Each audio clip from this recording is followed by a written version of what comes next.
अस्सलाम वालेकुम, नमस्कार, सत श्री अकाल एंड गुड इवनिंग। मैं हूं आरजू कासमी और आप देख रहे हैं पॉइंट ऑफ व्यू।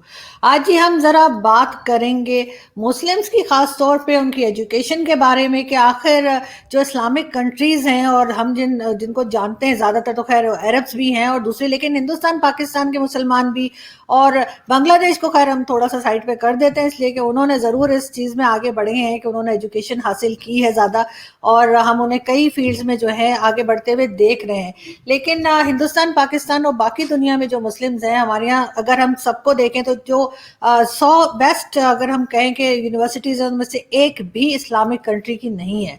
ऐसा क्यों है? इसके अलावा पाकिस्तान के समेत जितने भी मुसलमान जहाँ जहाँ भी रहते हैं, क्या वो समझते हैं या उनको इस्लाम को रिफॉर्म करना चाहिए? इस्लाम में कुछ गुंजाइश है? फीमेल्स की अगर हम बात करें तो हम ज़्यादातर इस्लामिक कंट्रीज़ की देखते हैं, स्पेशली हिंदुस्तान पाकिस्तान की तो मैं ख़ास तौर पे बात करूंगी क्योंकि मैंने खुद देखा है कि यहाँ पर इंजीनियरिंग भी कर लेती हैं, मेडिकल भी कर लेती हैं, बहुत कुछ, लेकिन फिर घर बैठ जाती हैं कि जी हम बच्चे पाल रहे हैं और इस तरह से। तो जो फीमेल्स हैं, जो औरतें हैं, उनका भी उतना ही रोल होता है किसी सोसाइटी में जितना किसी आदमी का होता है। तो किस तरीके से हम इस चीज़ को देख सकते हैं? और सबसे बड़ी बात कि एजुकेशन हासिल करने के बाद भी जो मुस्लिम्स हैं, मेजॉरिटी जो मुसलमान हैं, उनका माइंडसेट वही है जो कि कहना चाहिए स्टोन एज के ज़माने में होता था। उसी तरीके से कहेंगे औरतों को ये नहीं करना चाहिए, मर्दों को वो नहीं करना चाहिए और इस किस्म की बातें। तो हम आखिर किस तरह से प्रोग्रेस करेंगे और कब इन सारी चीज़ों को समझेंगे, और ख़ास तौर पे एजुकेशन को? हमें जी भारत से ज्वाइन करेंगी शीबा असलम फहमी, जो कि जर्नलिस्ट हैं। बहुत शुक्रिया शीबा कि आज आप आई, थैंक यू सो मच। बहुत तो शुक्रिया शीबा, आरज़ू।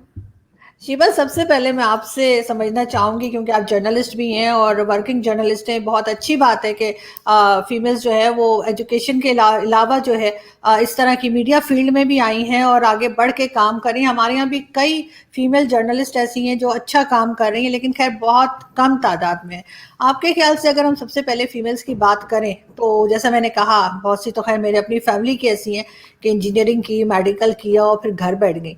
ये रवैया क्यों है मुस्लिम्स में? बहुत शुक्रिया आरज़ू, आपने इस मौजू पर मुझे याद किया है।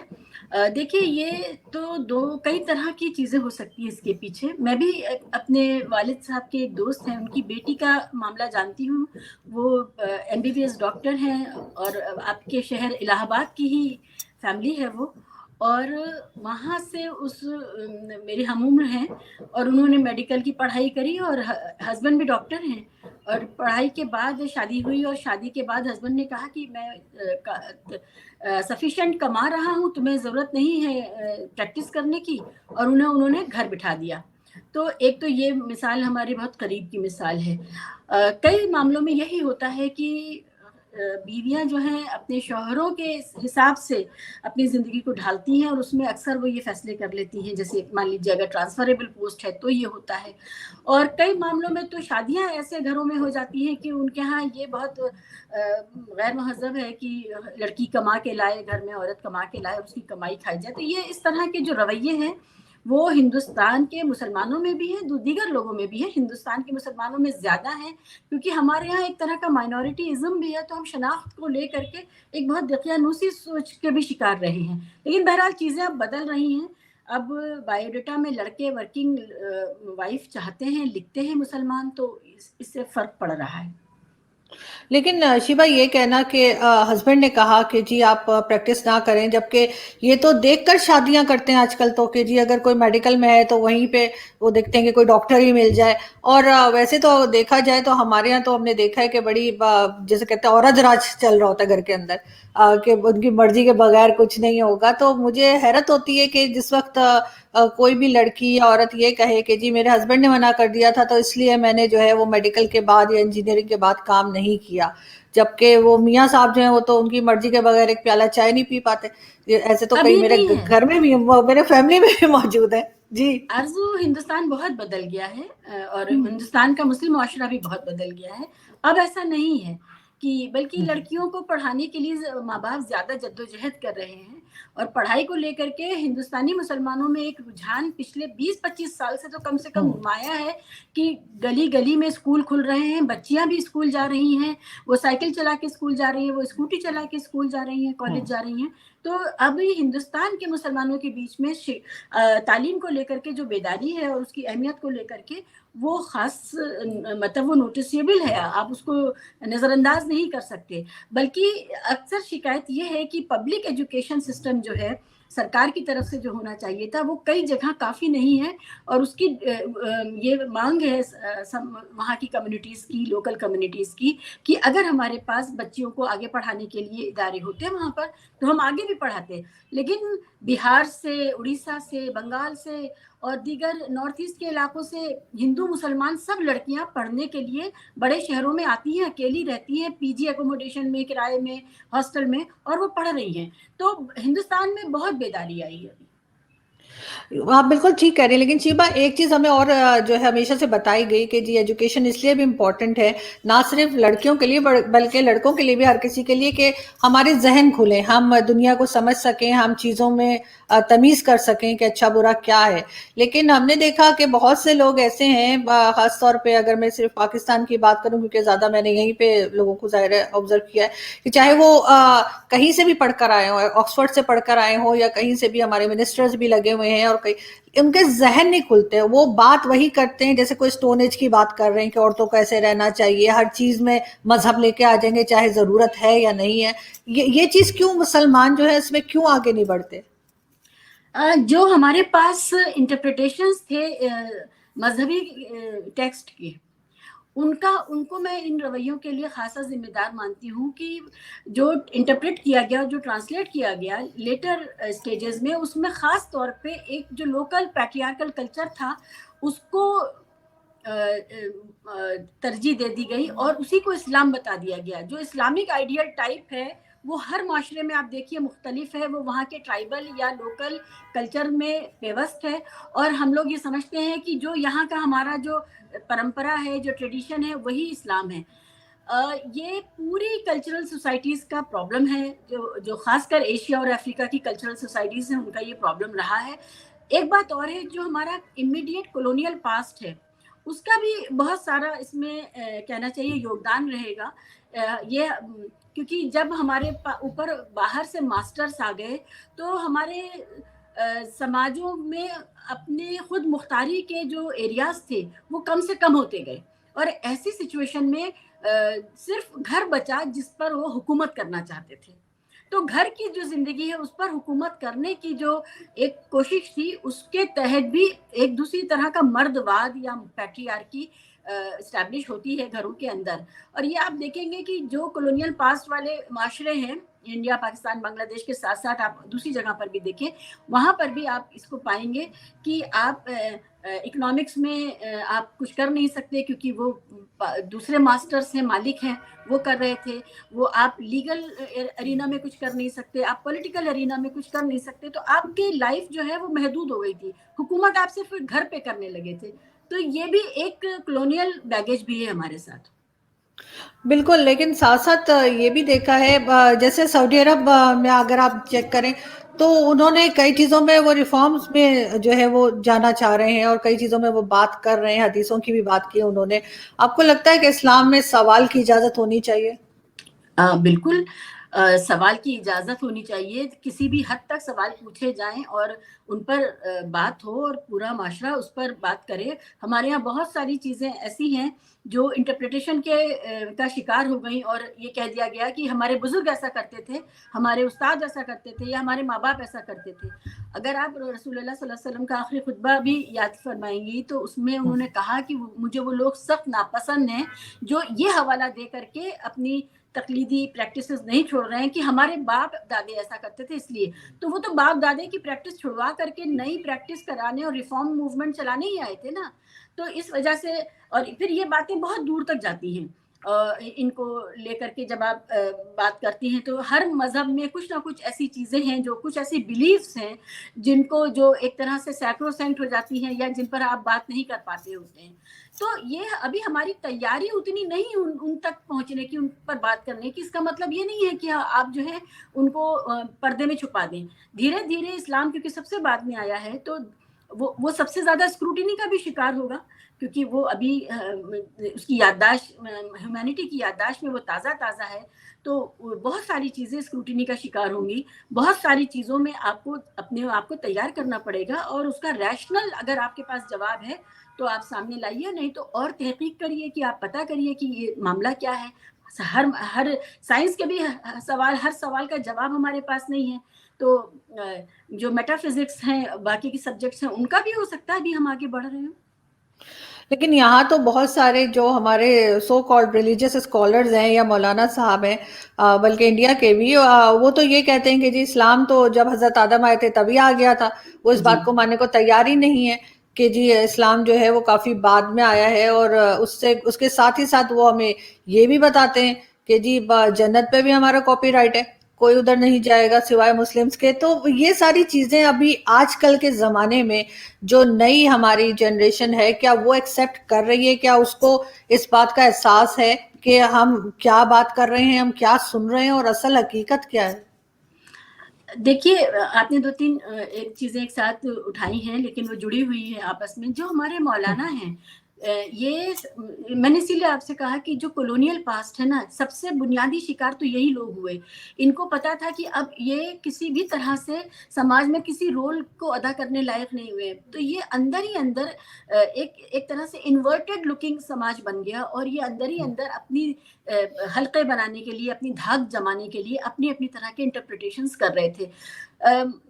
आज के ज़माने में जब यूनिवर्सिटीज़ में इस्लामिक स्टडीज़ नाम के शोबे खुल गए हैं, और अलग-अलग डिपार्टमेंट्स उसके अंदर आ गए हैं, अलग-अलग मौज़ूआत हैं, और हिंदू, मुसलमान, सिख, ईसाई या नास्तिक जो एथीस्ट होता है, वो भी इस्लामिक स्टडीज़ में दाखिला ले सकता है, और वो एज़ अ सब्जेक्ट उसे पढ़ सकता है।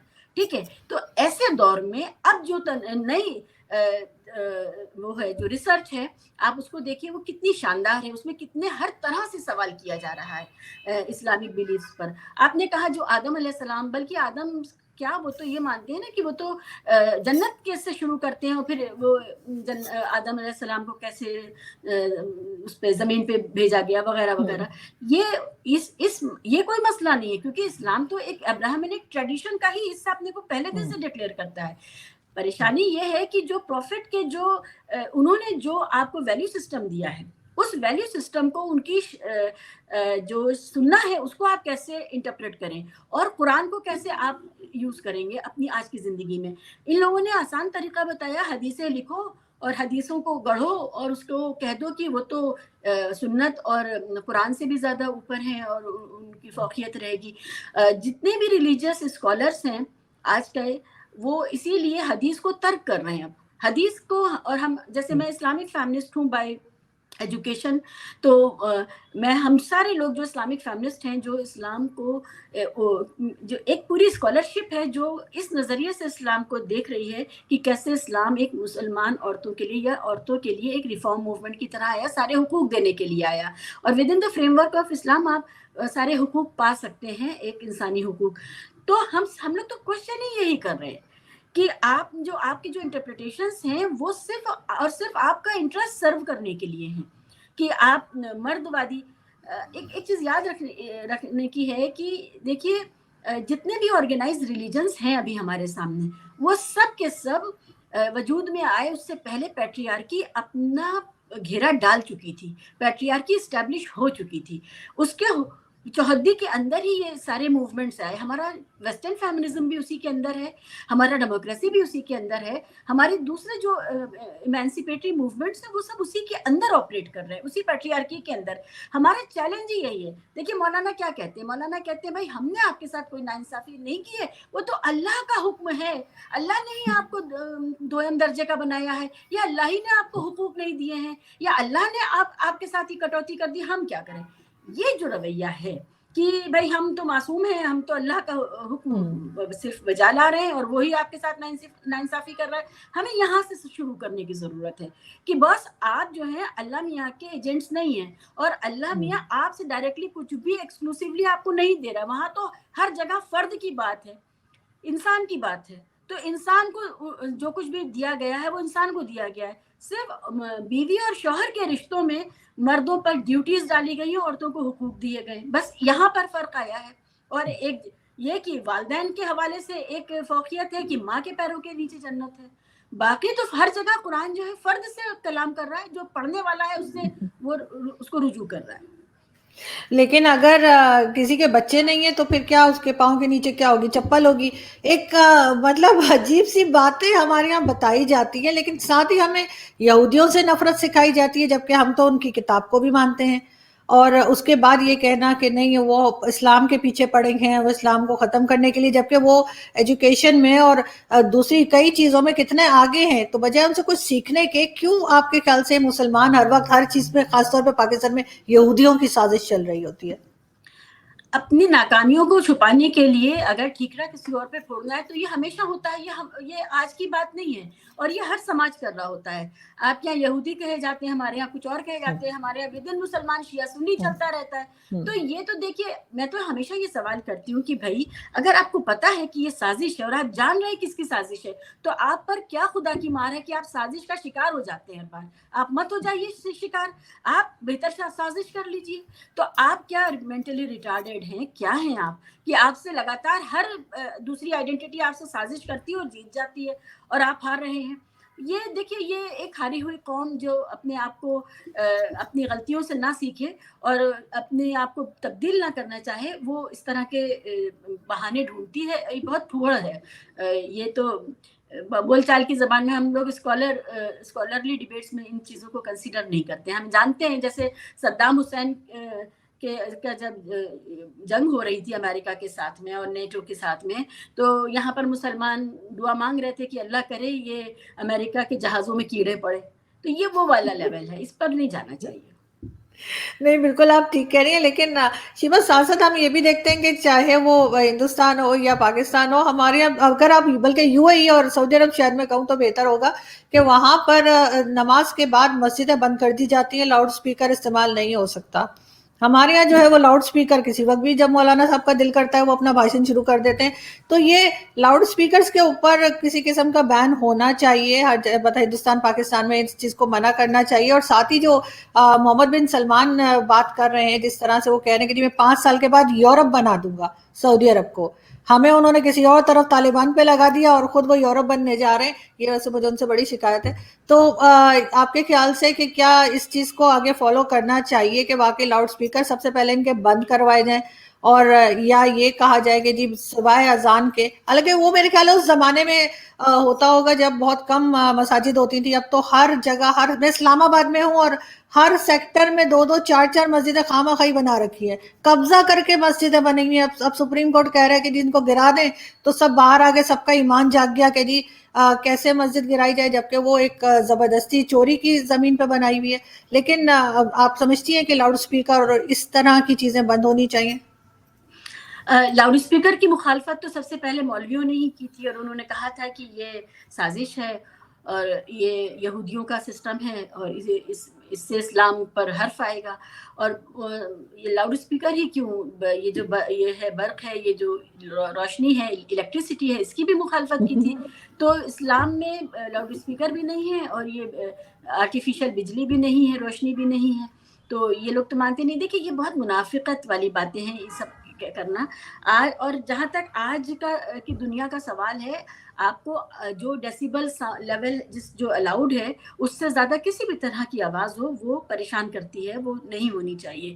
اور اس کے حساب سے اگر حکومتیں چاہیں تو اس کو نافذ کرا سکتی ہیں. اب میں ہندوستان کی بات کروں, ہندوستانی سوسائٹی کا بڑا مسئلہ یہ ہے کہ سرکاروں نے समाज के अंदर जो रिफॉर्म्स होने थे उसको बिल्कुल छोड़ दिया है कि वो हर कम्युनिटी खुद देखे, हमसे उससे मतलब नहीं, वो सिर्फ hard core normative political discourse में रहना चाहते हैं, क्योंकि यहाँ वोट का बड़ा मसला है कि वो नाराज हो जाएंगे।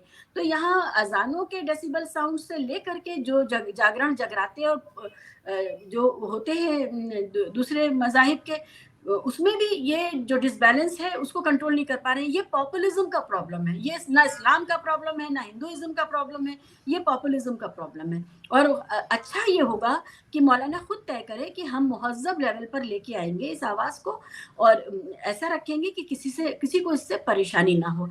वो ये नहीं करेंगे आज नहीं तो कल, कोई एक हुक्मरान सिरफिरा आएगा, वो कोड़े से करवाएगा, तब फिर कहेंगे कि माइनॉरिटी राइट्स नहीं है, माइनॉरिटी को सताया जा रहा है, फिर ये फिजूल बातें शुरू हो जाएंगी। खुद सुधार जाए तो बहुत अच्छी बात है। मैं तो हिंदुस्तान में मुसलमानों को के हवाले से मैंने कुछ वीडियोस भी बनाए कि भैया आप लोग ये जो गोश्त बेचते हैं, ये दुकानें जो आपने सजाते हैं आंतों से और कटे हुए सर और पाए, और ये झालरें जो लगाते हैं जैसे कोई फूल माला हो, ये क्यों करते हैं? आपको लाइसेंस मिलता है, उसमें साफ लिखा है कि आप इन कंडीशंस में नहीं बेचेंगे। आप जो कुछ भी सामान है उसको अंदर कोल्ड बॉक्स में रखेंगे, कोल्ड जो फ्रिज होता है उसमें रखेंगे, और ये सब नहीं, लेकिन मानते नहीं। अगर कोई सख्ती कर देगा तो फौरन इस्लाम और मुसलमान खतरे में आ जाएगा और ये हो जाएगा हुकूमत हमारी दुश्मन है।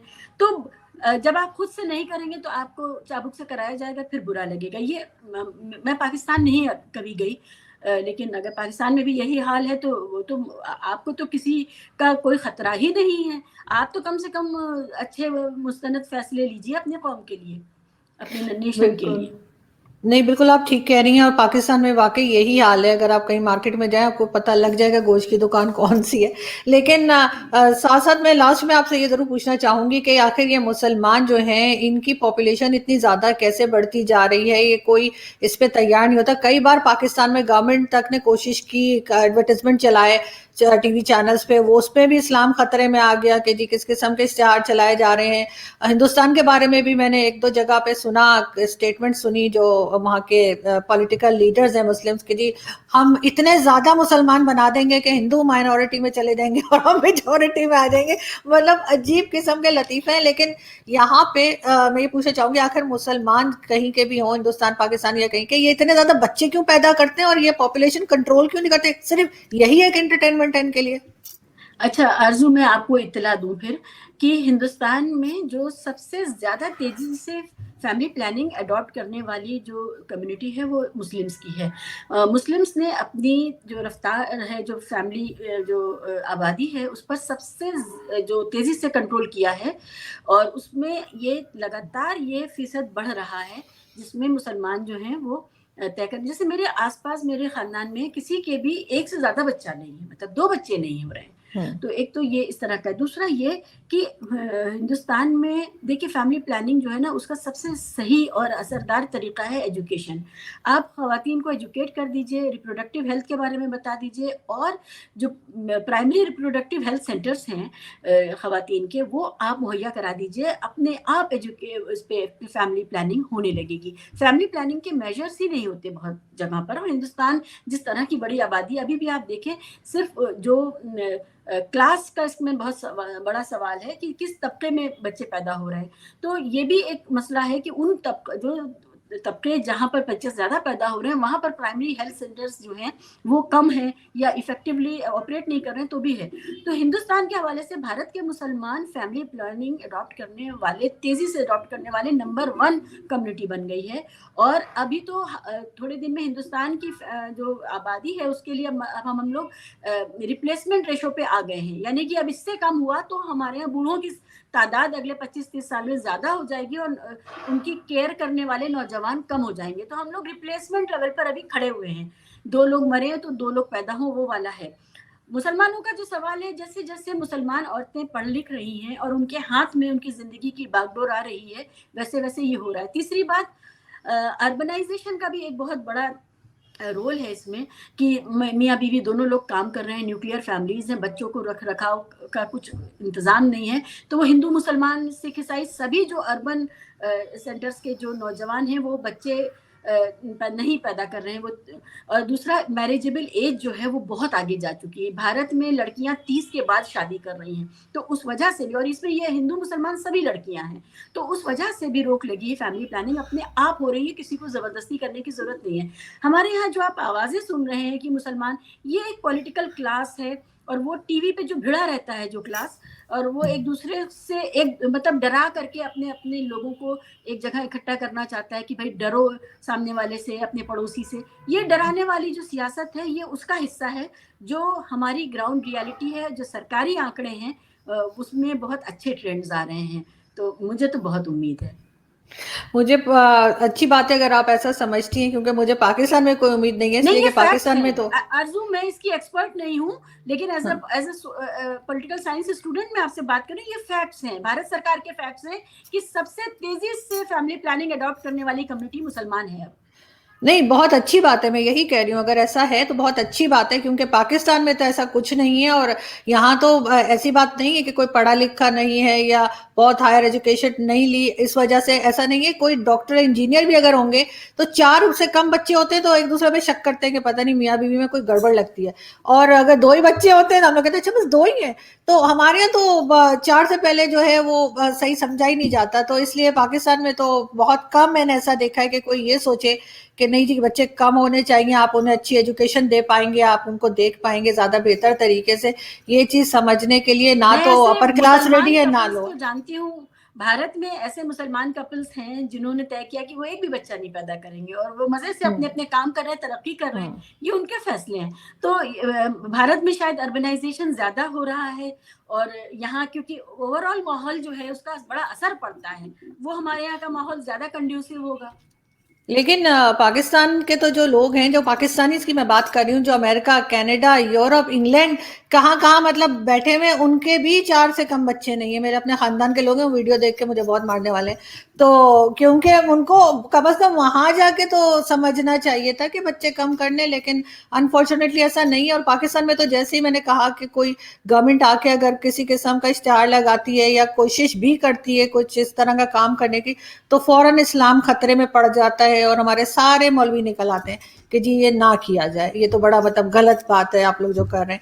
تو اس لیے پاکستان کی جو آج کل پرابلمز ہیں, اگر آپ دیکھتی ہوں کہ کیا کچھ چل رہا ہوتا ہے یہاں پہ, تو اس کی ایک بہت بڑا ریزن جو ہے وہ پاپولیشن بھی ہے. میں آپ کو جی بتاؤں, پاکستان میں تو واقعی بہت عجیب چیزیں ہم دیکھتے ہیں پاکستان سے. اور آپ کے خاص کر داڑھی ٹوپی والے لوگ جو اپنے کو مولوی یا عالم یا اس طرح کا کچھ بتاتے ہوتے ہیں, وہ جس طرح کی ان کا جو ورلڈ ویو ہے وہ اتنا عجیب ہے, بالکل سر کے بل کھڑا ہوا ہے. ہم لوگ خود پریشان ہو جاتے ہیں. وہ حوروں کے بارے میں ذکر کریں گے, یا وہ زیادہ ایک آدمی کیوں زیادہ شادیاں کرے, ایک سے زیادہ شادیاں کرے, اور پتہ نہیں بہت عجیب عجیب باتیں ہیں. غزوہ ہند کی بات ہم لوگوں کو یہاں نہیں پتا ہے, اور وہاں پر وہ لال ٹوپی پہن کے کوئی بالکل جوکر قسم کا انسان ہے, وہ بولتا رہتا ہے. تو ہم لوگ تو بہت حیرت کرتے ہیں کہ یہ ہوا کیا ہے پاکستان میں. ہندوستان میں یہ ایک دور آیا تھا, ایک مطلب خاص طرح کے لوگوں کو, داڑھی ٹوپی والوں کو بٹھایا جانے لگا تھا کیا, لیکن پھر وہ اتنا زیادہ ڈی لیجیٹیمائز ہو گیا سوسائٹی میں کہ اب ان لوگوں کو نہیں بلا رہے. ٹی وی چینلز والے بھی ان کو, ہم لوگ لفافے والے مولانا کہتے تھے ان کو, اب لفافے والے مولاناؤں کو ٹی وی چینلز والے بھی نہیں بلا رہے. تو یہ اچھی بات ہو گئی انڈیا میں.